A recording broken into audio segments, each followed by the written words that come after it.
هر بندل پکار دی چې د ځان د اصلاح د پاره د وړوکوالي او د ځوانۍ نه د نیک صحبت اهتمام وکړي او د یو نیک سړي سره اصلاحي تعلق قائم کی او په اړه مسله کې په اړه خبره کې دا غنه رهنمایي اخلي کدا سړی عالم وي دلم په کار دا چې د یو شیخ سره نسبت او تعلق وي او دا غنه ذکر تلاوت دعاګانی او دا اعمال اخلاق معاملات کردار او گفتار په دې ټولو خبرو کې دا غنځ دکړه کوي او رهنمایي دی ځینې خبرې دا سړي چې هغه په ظاهر کې انسان ته خکار ښکاري او نیک کار وته لګي ولیکن هغه نیک نه دغه شان ډېر کارونه انسان ته ګناه ښکاري ناجایز وته ښکاري خو هغه ګناه نه او اخلاص پیجنګلو صحیح نیت دا ضروری ده علامہ ابن عابدین شامی رحمت الله علیه مقدمه د شامی کی لیکلی دی علم السلوک دا لازم دی علامہ قاضی ثناء اللہ پانی پتی رحمت اللہ علیہ ارشاد الطالبین کی لیکلی دی اصلاح نفس فرض دا او د یو نیک سړی سره لاس نیوا کول بیعت کول دا سنت دی او د دې سنت ډیر برکات وی بغیر د دینا چې د یو انسان مربی او مصلح وی اصلاح ډیر مشکل ده د الله فضل چې وشي د الله رحم وشي بیا خبر ده ولیکن د اصلاح نفس د پاره شاهراه د ټولو نلوی لارا کامل او کامیاب لارا د طریقت او د تصوف لارا ده رسول الله صلی الله علیه وسلم ته الله پاک فرمای کله چې ته د دین د کارونو نه د جهاد او د تعلیم نه فارغ شي فنصب ځان ستړی ک په عبادت کې و الی ربک فرغب او خپل رب ته رغبت اختیار کا علماء تفسیر لیکي چې یو سړی هر څومره نیک عمل شي د پاره شب او روز کې داسې لږ وخت وستل پکار دي چې دې صرف الله ته متوجي وي برای راس د الله سره راز او نیازي کاغه د تلاوت په شکل کې کده نفل په شکل کې کده الله الله الله ویلو په شکل کې وي کده دعا په شکل کې او کده لا اله الا الله په شکل کې پدې غرض باندې زمونږه مشایخ د سلسله مبارکه اغه د دلائل الخيرات اهتمام کړي دي د حزب الاعظم چې مسنون دعاګانو مجموعه ده داغه وظایف او اهتمام کړي دي د حزب البحر چې دعا ده د انسان اصلاح پکې کې ډېر کمالات پکې داغه ورد په دې غرض کوي چې ټول نلوي دشمن زموږ نفس ته د کنټرول کولو په غرض د الله د نوم غشتلو اهتمام کړي د کلمه طیبه وي درېمه کلمه وي مراقبات کوي امام غزالی اخر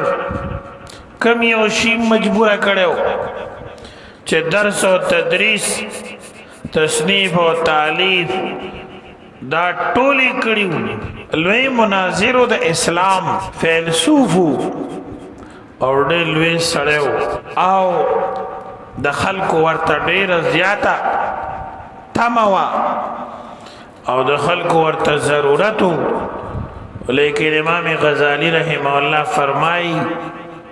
ما ته دلی اطمینان نه نصیب کېدو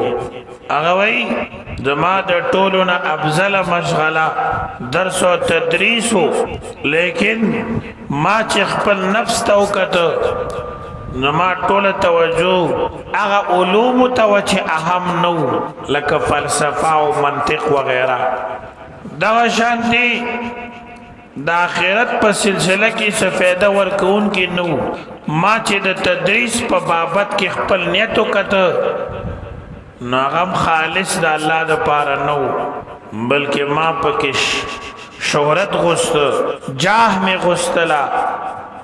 نو ما ته یقین وشو چې زه د هلاکت کندې ته نږدې یما کما د ځان اصلاح اونکړلا نو دا به ما ته ډېر لوی خطر وي تاریخ دعوت او رزیمت کې داسې الفاظ تقریبا یولس کالا د نفس د تزکیه د اخلاق نفس د درستګۍ او د تهذیب د پر د الله ذکر کې مشغول شو صرف ذکر به کو د الله مسنون دعاګانې به ویلې تلاوت به کو مراقبات به کول پدې موده کې څه حاصل نشو د دې متعلق فرمایي په دغه خلوت کې چې ما ته کم کشفونه حاصل شو داغي پورا تفصیل نشم کوله خودم ردا چې دا ضرور ویلې شم چې ما ته یقیني طور معلومه شو چې سفیان دا د الله د لارې لاروي دي حقیقی سفیان حقیقی مشایخ دا د الله پاک په لار باندې زی د دې سیرت بهترین سیرت ته د دې لار ډېر سیده ده د دې اخلاق ډېر صحیح دي کله عاقلانو عقل او د حکماو حکمت او د شریعت د پوهانو علم یوزیشي بیا هم د دې د سیرت او د اخلاقو نه بهتر اخلاق څوک نشي پیش کوله حقیقی صوفیا چې هغه عالمان هم وي ظاهری باطینی تربیه هم شوي ځکه چې د دې تمام ظاهری او باطینی کارونه حرکات او سکنات د رسول الله مبارک سینې ناغستې شوي او د نور نبوت نا روی زمین باندې لوی نور بل نشته ده چې د هغه نرنا وغستې شي مولانا ابوالحسن علی ندوی رحمت الله علیه تاریخ دعوت اور عظیمت کې د امام غزالی سے ابدا ارشاد نقل کړ خلوت کې دا نور حاصلون نو بعد لاړو د مدرسه نظامیه مسند درس ته زینت ورکو او هغه مسند باندې کې ناست او بیا د افاده او د تدریس کار شروع کو لیکن د مخ کې ندا دویم حالت کې چې کوم فرق واغ داري چړمبه د هغه علم اشاعت کولو چې د حصول جاه ذریعہ وا او د خپل قول او عمل په ذریعہ غي تداوت ورکولو او دا وي زما مقصود لیکن اوس د هغه علم طرف ته دعوت ورکوما چای کې د جاه نه دستبرداری دا او د ځان او د نورو د اصلاح کوشش دی مولانا جلال الدین رومی رحمه الله د خپل دور لوی استادو او خپل د یو لوی پیرخانه خاوندو علماء او طلباء به غیر چا پیر ناسو صوفیانو به استفاده کولا کله چې ده په اسبان کې نسدو او د سورلی بروتلا نو غیر چا پیر بددن علما صلحان نیکان روانو تر دې چې باچای وخت بم روانو کله کله به عمرام روانو لیکن مولانا روم وای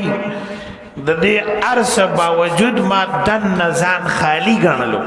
تسلیمی نوا تر دې چې ما د شمس تبریز رحمت الله علیه غلامی اختیار کړلا او خپل زندگی می دا صحبت تا ورکړل او لوی حصہ می پای کې تیر کا دین بعد الله ما ته نوې ژوند راکو نوې روح راکو چې هغه سره د لکونو خلکو ژوند ژوندې شو دا ټول د یو شیخ کامل د صحبت د فیض نتیجه وا په خپل مولانا وای مولوی هرگز نشد مولای روم مولوی هرگز نشد مولای روم تا غلام شمس تبریزی نشد ترغیب مولانا جلال الدین د روم مولانا نشی تر سوچ د شمس تبریز رحمت الله علیه غلامی اختیار نکی د خپل شیخ کامل صحبت اختیار نکی پیرانی پیر سید الاولیاء والمتقین امام الریاضہ سیدنا شیخ عبدالقادر جیلانی رحمہ اللہ امام الاولیاء حضرت خواجہ بہاؤالدین نقشبند بخاری رحمہ اللہ امام ربانی محبوب سبحانی سیدنا شیخ مجدد الفسانی رحمہ اللہ نظام الملت والدین خواجہ نظام الدین اولیاء رحمت اللہ علیہ حضرت الشیخ خواجہ معین الدین چشتی رحمت اللہ علیہ خواجہ شہاب الدین سروردی رحمت اللہ علیہ خواجہ بختیار کاکی رحمت اللہ علیہ حضرت شیخ صابر کلیری رحمہ اللہ د دې په حالات باندې مستقل کتابونه لیکل شوي چې دا سړی وګوري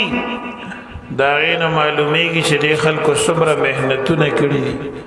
د خپل نفس خلاف د خپل خواهش خلاف د څومره ریاضتونه کړي دي او درازه موده لوی زندگی د یو کامل شیخ په صحبت کې ناستی د یو خانقاه ماحول کې وخت تیر کړی دی او ذکرونه کړی دي خدمتونه کړی دي هغه نه بعد د نفس تزکیه شوی ده دین رستو ته الله د مخلوق د اصلاح کار غشته دی سید شیخ شاه علم الله صاحب رحمت الله علیه د حضرت شیخ آدم بن نوری رحمت الله علیه مرید داغه په خدمت کې ډیره تنګي او تکلیف سره زندگی تیر کړه او د سلوک تمام منازل تیک نو داغی نرستو دا اغا نور د باطن دنیا کې خور شو حجت الاسلام مولانا محمد قاسم نانوتوی رحمت اللہ علیہ فقیح الہند مفتی مولانا رشید احمد گنگوی رحمت اللہ علیہ حکیم الامت مولانا محمد اشرف علی تانوی رحمت اللہ علیہ سمرلوی خلقو پا علمیت کی فقاہت کی تقوی کی خوبیاهم د علم په بنیاد د ځان نه کم سړی نه بیعت کړو د حضرت مولانا حاجی امداد الله ماجر مکی رحمت الله علیه چې دا د دین په علم کې ډیر کم او نفس یې کنټرول کړو او د نسبت قدر یې کړو نو ټول دنیا کې فیض خور شو او هدایت ته خور شو خلق و اصلاح وشو مولانا محمد قاسم نانوتوی رحمت الله علیه ته چاوي چې ته دومره ډېر لوی سړی دومره لوی عالمي د یو عام سړی نه دی بیعت کړی دی هغه یو څو درجې یو څو کتابونه ویلي دي هغه ډېر ښکلی جواب ورکو وایي ما چې په کومه لاره کې د سره بیعت کړی دی د هغې امام دی زما مطالعه ډېره ده خو د زړه بینایي مې کمه ده داغه مطالعه کم ده خود زړه بینایی زیاته ده مولانا محمد یعقوب نانوتوی رحمت الله علیه شیخ الهند مولانا محمود الحسن دیوبندی رحمت الله علیه یو زمانہ د مولانا رشید احمد گنگوہی په خدمت کې وخت تیر کړی دی او تربیه حاصله کړی ده نږدې زمانہ کې حضرت الشیخ فقیح العصر مولانا مفتی محمد فرید صاحب رحمہ اللہ تعالی امام العلماء حضرت مولانا سید محمود سندل بابا رحمت اللہ علیہ حضرت اقدس مولانا پیر محمد حبیب صاحب نقشبندی مجددی رحمہ اللہ او داس نور بزرگان حضرت مولانا مفتی مختار الدین شاہ صاحب قدس اللہ سرہ او دا لنگی دا اولیاء کرام بزرگان دی باقیدہ زندگی پدی کی تیر کڑی دا صحبت دا مشایخ کڑی دی نن په دنیا کې دا غین خلق مستفید کیږي او ډېر خلکو ته خیر رسیږي الله دې دا غي درجات بلند کی او موږ تاسو دا غین کامله فایده الله را نصیب کی شاه عبد القادر رای پوری رحمت الله علیه په حالاتو کې راضی چې کلونه د خپل شیخ شاه عبد الرحیم رای پوری رحمت الله علیه په خدمت کې پاتې شو د نفس اصلاح کوله او دا هغه ژوند ګوري چې هغه څومره مجاهدې کړې وي الله کریم دې زموږ استادو اخلاص نصیب کی الله پاک دې زموږ استاد اصلاح وکړي وصلی الله علی النبی الامین.